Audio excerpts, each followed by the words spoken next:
You can spell it with 3 letters. I can spell it with 3 letters. And you can't spell much. HR1. Is that what Ironically, that's what's on your t-shirt. It is back, baby. I love these things. We haven't had these for some time. Well, there was a massive rush on them after our last campaign and race out, and for very good reason. This is the ultimate way, in my mind, to go racing 8 scale. If you want to go racing 8 scale, all you got to do is bolt on your favorite tires, throw a battery in it, and paint the body shop. That's the best bit. There's none of this pesky putting it together. No, even the body's pre-cut. Yeah. You probably want to give it a bit of a tidy up. Yeah. Because it's me doing it with a razor blade. And I didn't even bleed on this one.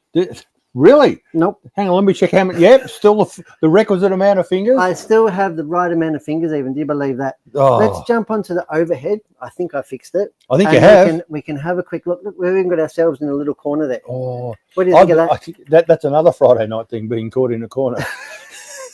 Yeah, well, you know, what do you want me to say? No, nothing. All right. Does not have clickless body mount. Well, it does. It does if you don't put the clips on. Yeah, but or if you use Velcro.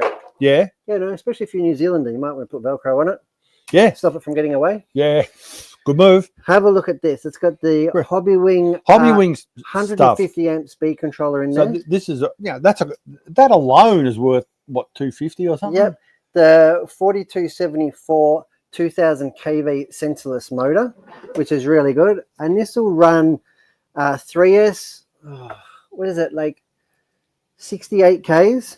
4S, and that's still pretty quick. Like 86 Ks, and 6S is like 97. It will actually, it's just out of the box. It will actually catch a Saturn V rocket. I think it was from. I'd have to go back at when I had the GPS on it, but I think it was 97 with the GRP road tires. Yep. And I put the OE. I put some dirt tires on it with the bigger circumference. Yep.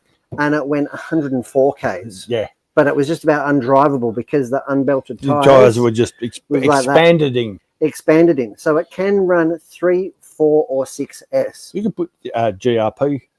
Yeah, GRPs. And something that I forgot to bring in was the GT conversion kit.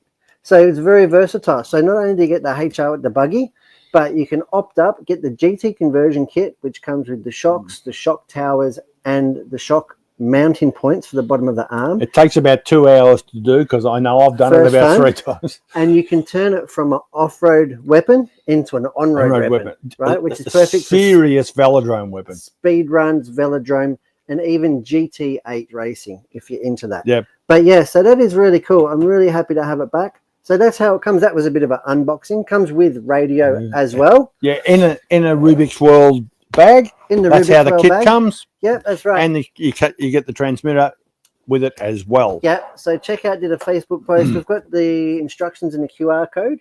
Yep. And they're bloody nice instructions as well. I know the guy who drew those instructions. Didn't you? Yeah. You did. You hand whittled those instructions Yeah. Yeah. I actually carved them on a rock. No, so that is really cool. I'm really proud to have the HR1 back. So whether you're bashing or getting into racing or whatever, want to go to the track, it is a great way to get into 8 scale electric. Yes, and not expensive either. No. Quite affordable. Great just value. Like Brett, affordable and low quality. Good value. Good value for money. Here, put that down there as well. I've got another car to get yet. Another car.